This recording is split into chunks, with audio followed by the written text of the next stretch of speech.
welcome you back to the Within You podcast, where we navigate transitions. We look into darkness of the unknown, what I like referring to as the liminal space. And the way that I see it metaphorically is like a doorway. You're walking out of one room, intending to walk into another, you really don't know where you're going, but you've got to cross that threshold. You've got to take that step outside of the known into the unknown. So that's what we are all about in this podcast and within University.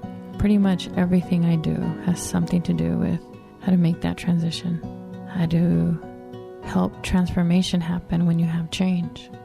When something changes on the outside for you and it compels you to shift, to turn into something new inside.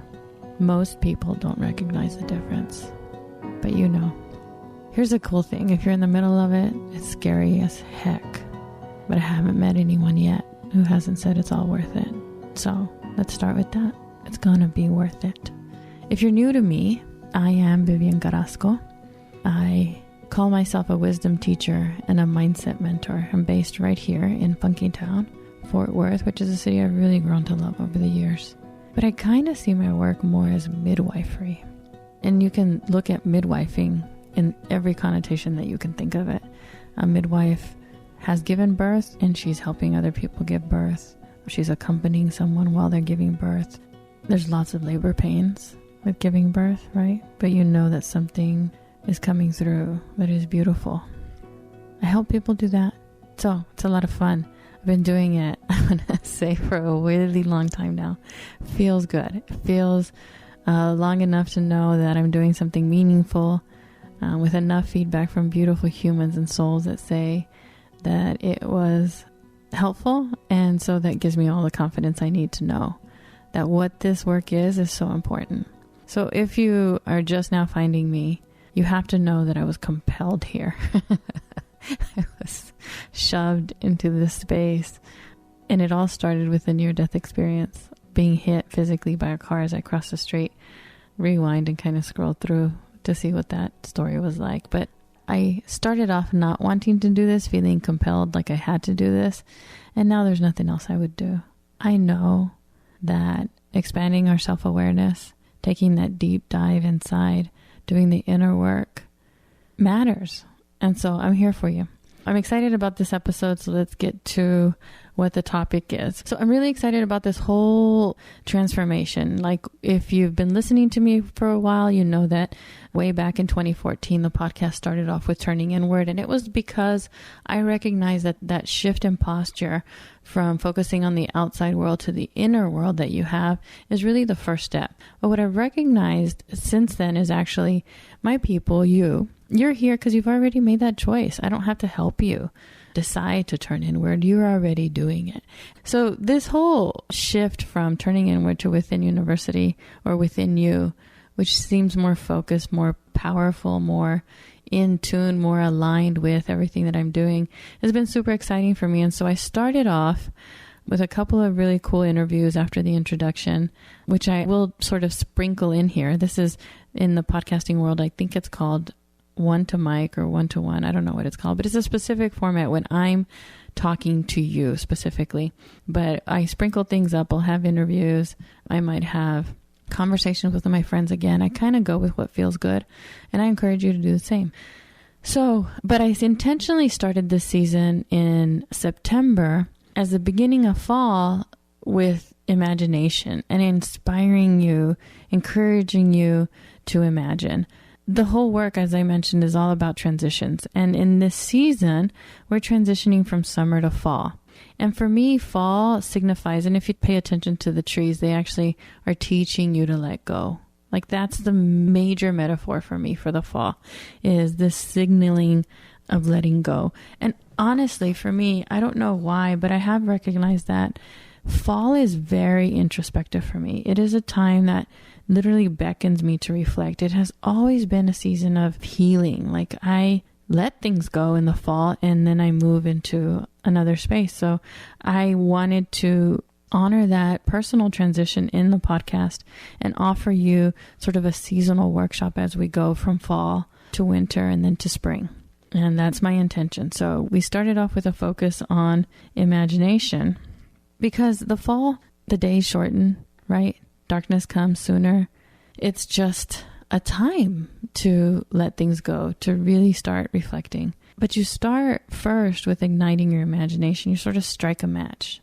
And I like those words, ignite your imagination and strike a match. The reason it's a match is because you just need a little bit of light to start to see who you are, who you really are, who you are now, who you are beyond the labels and beyond the conditioning and beyond the people pleasing. Who are you really? And what do you really want? And it starts playfully, like pretending. What if, right? Imagining. The fall is also obviously the beginning of like death, like trees and everything sort of goes to sleep so that it can store up its energy and then come back in the spring and really hibernate in the winter. So I love the seasons. And within university, we actually journey seasonally. So I've really aligned us into this cyclical, aligned with nature kind of thing. And I wanted to do the same thing for you here in the podcast. So like I said a little bit earlier, this is a deeper change. This is an inner choice in response to change. So something on the outside is starting to be different. And so you're taking that in, maybe feeling a little weird. What will happen? How will I navigate this? And for me, it was, David retiring from the military, moving, changing careers, changing houses, like the whole bit. There was just an explosion of change on the outside. And it just beckoned this inner shifting. So what typically happens in this kind of thing is that you start to look at, when you're asking yourself, who am I? What do I want? You start to maybe have a shift in your values, like things that were important to you before aren't as important to you or don't seem as important to you. Then that's kind of what happened to me. I was achieving on the outer level and getting things and getting accolades and getting degrees and getting, everything that I had dreamed of before, but it wasn't hitting the mark. It still wasn't making me feel fulfilled. And once I got over sort of my Catholic guilt about not being grateful for all that I had and just letting it be, I really kind of took the plunge and started to do the deeper work. And in this work, one of the things that I want to posture you in addition to being playful with imagination and kind of, aspiring and dreaming, then you start to, what I'm encouraging you to do right now is not to look for answers, especially not to look for the right answer or wait for an answer or have someone tell you what you should do. This is a time to ask questions because this deep inner work is spiritual work, and all spiritual questions start from this place. I wrote some down. They are, what do you want? What are you seeking? What do you desire? And there's a descriptor here because I use the difference between kind of like pizza desire and like really desire. Like not just that craving, right? Not just that short-term meeting a basic need. It's meeting those deeper needs. Like, what is it that you desire? What are you looking for? Think beyond your mind. Align yourself with your heart. Move through it with your hands. This is when I use my favorite word called metanoia. The changing of your heart, the changing of your mind. What do you want? What are you seeking? What's really, really important to you? I recognized in my turning point, I had done what I thought everyone wanted me to do and what was important to society in order to be a good girl, a good wife, a great mother. Had lots of fun doing that. Thanks, guys. But I really didn't spend any time, any reflection, any thought, any attention on what it was I wanted. Because I was so busy focusing on what everyone else wanted from me.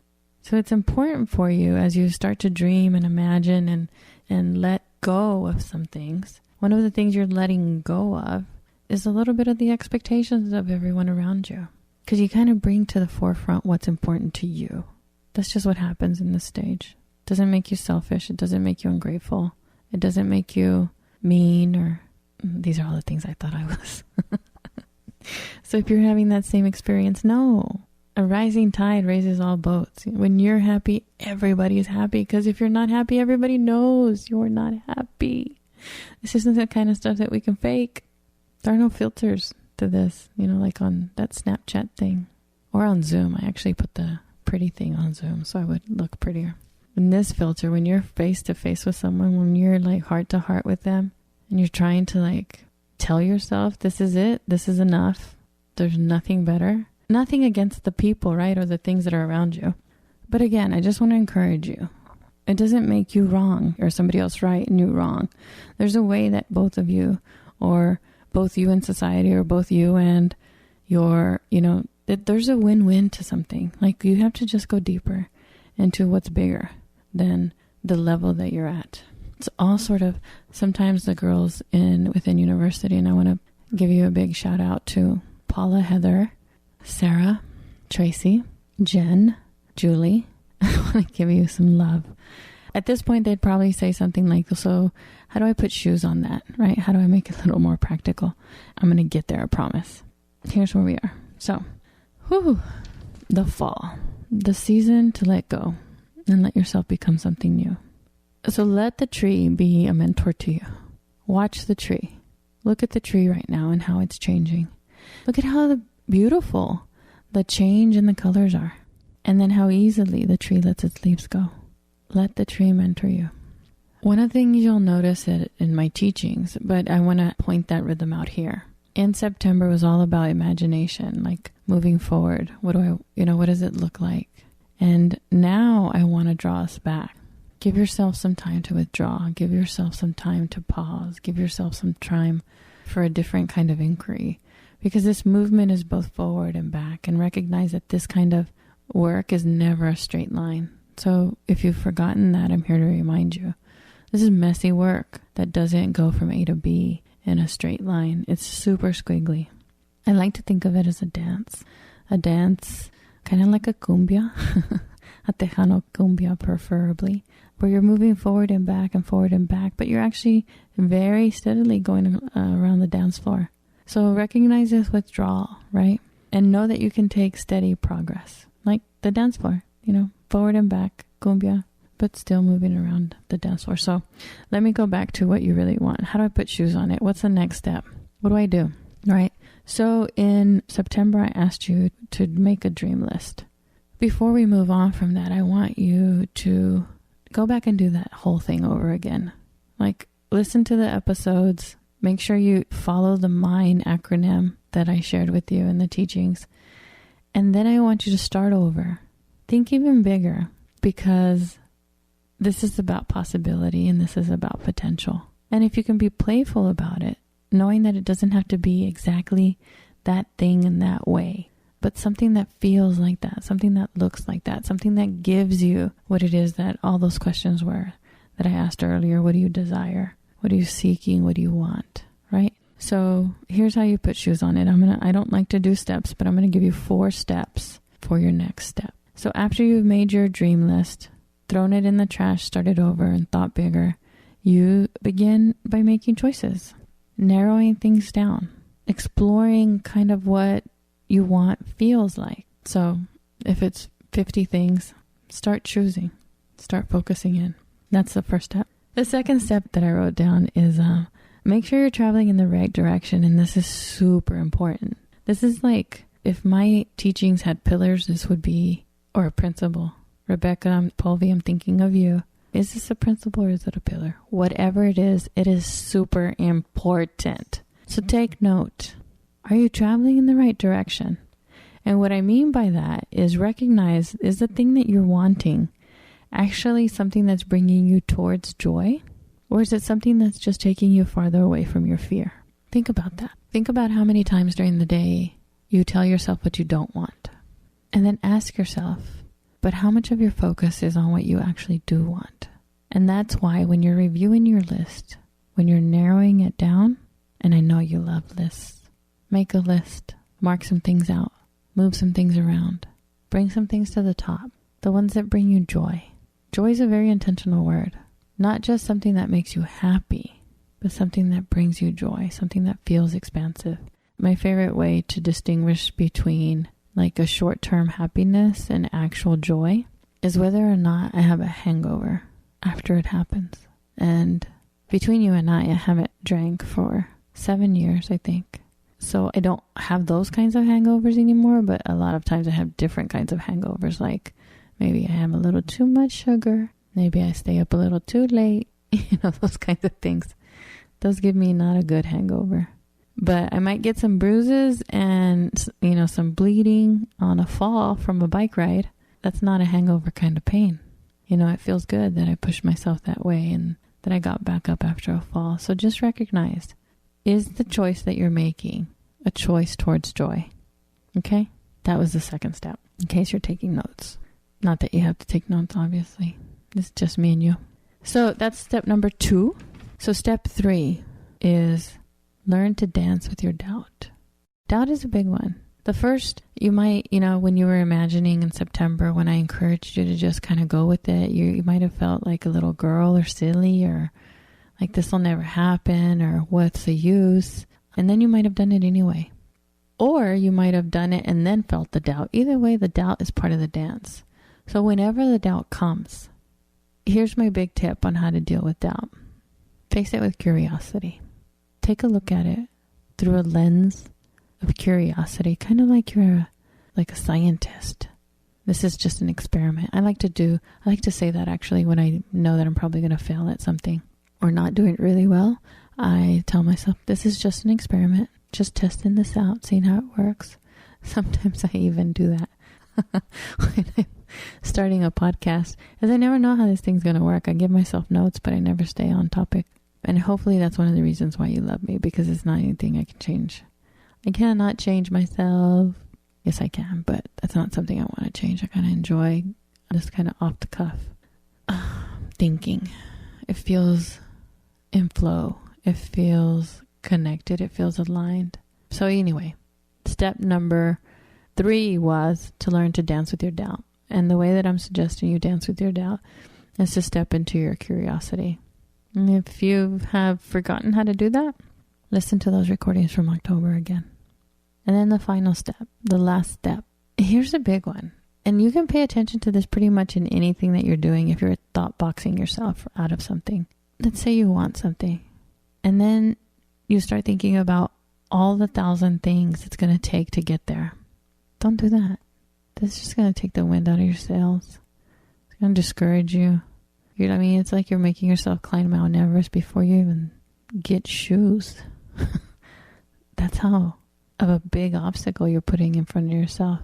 So if you're putting that kind of obstacle in front of yourself, like literally overwhelming yourself with all the steps and all the things that have to go right in order for you to get what you want, stop. And the tip, right, the shoes on this is ask yourself why you want it way before you ask yourself how you're going to do it. Because your why, shout out to Simon Sinek, your why really will move you forward. I was a young mother. And one of the things I told myself is that I set a goal for myself, I think, to finish school before my oldest was in kindergarten. He was my why. And I had to figure out the how. But because my why was so strong, it made the almost freaking insurmountable hows cut like butter. I'm not going to tell you I didn't work hard. I really worked really hard. Especially because I am a first-generation college graduate. First-generation high school graduate. I knew so much about college that I used to think it was a place on the map near San Marcos in Texas. College Station? That's what college was. How naive of me. I mean, I figured it out, obviously. But I was set. I had an intention. I was focused. I was in full-time classes every single semester after graduating high school because I knew what I needed to do or what I wanted to do and why I wanted to do it. It was for Joshua. And I met my goal. I think I actually finished my master's before Joshua went into kindergarten. So I passed my goal.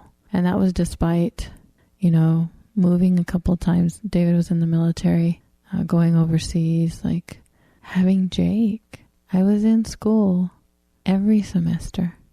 I think I didn't even take a week off after I gave birth to Jacob. I had fire because my why was so strong. So stop. I'm asking you not to try to figure out the how. Don't try to figure out every step it's going to take before you really, really, really swim in the why. It worked for me. I think it'll work for you too. So those are my 4 steps. Once you've started to imagine, like we talked about in October, keep letting life be your classroom. Remember that experience is your teacher. And if you've remembered something, then that means you actually learned it. And you're learning and learning this stuff over and over again. It's never ending. Not in a way that you'll never get to your goal, but every time you get to that goal, there's another goal to get to. This is why I love using the word aspiration instead of achievement.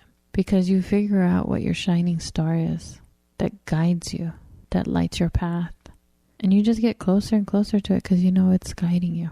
It helps instead of thinking of you're in place A and you're getting to place B. Like I'm here and I'm getting to that island. And I'm just focused on getting to the island. I missed the whole journey. In this way, with aspiration, you can do the dance of both. So recognize that as soon as so let me step back. The seasons of change, right? The transitions. You're nervous about something new coming up or being someone new or what this new is going to be like. Imagine it. Like, what's the potential? Where's the possibility, right? What is it? And then know, absolutely know that doubt is what comes next and that you know how to dance with it. So don't ask yourself, how do I be confident in this new thing? Because confidence is a muscle that you build through practice. And you start that. You get to confidence through curiosity, through this dancing with your doubt, winning those rounds with the mental shadow boxing of how do I do this? And refocusing yourself back to why you're actually doing it. Grounding yourself in that why. In the next episode, we'll actually dig a little bit deeper into what why means. So really looking at your values. So please join me in the next episode because this is a little journey, right? We're taking this little seasonal change from fall to winter and then to spring. In addition to the episodes or podcasts or my voice, if you're enjoying this, you can also get irregular emails from me. So if you go to my website at viviancarrasco.com and you scroll through the page, there's spots in there where you can put your name and email. And if you're reading the blog or you found the podcast on the page, at the end of that, at the end of every blog and every podcast, there's a button that asks for your name and email. And then it's important for me to tell you that that button says yes, please. There's a whole reason why it says yes, please. Because the first step I told you is you're making a choice, right?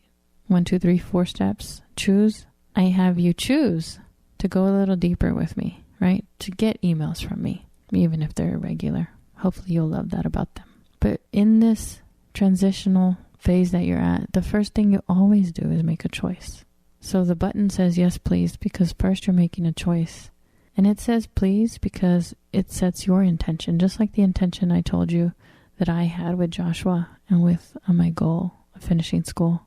And please is your prayer, making your choice and then offering a prayer, sealing it with the intention. So if you want to go a bit deeper with me, get a little bit more intimate, let's be friends kind of thing, visit the website, find the button that says yes, please, put your name and email in there, and hopefully I'll send you something good. My hope is I will. If you would like to start kind of a self-paced course, go to viviancarrasco.com and then /start dash, I think it's a hyphen, here. Start here with a hyphen in the middle. There are 3 opportunities, 3 journeys, 3 ways that you can choose your own adventure.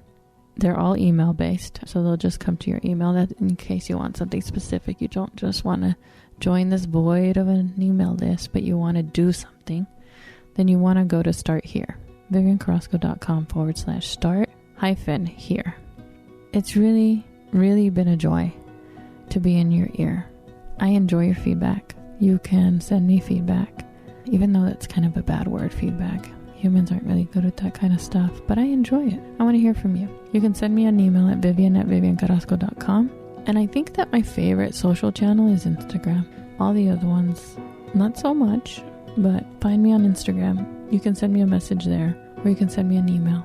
However it is that you want to connect. I hope you've enjoyed this episode, and I look forward to connecting with you again very soon.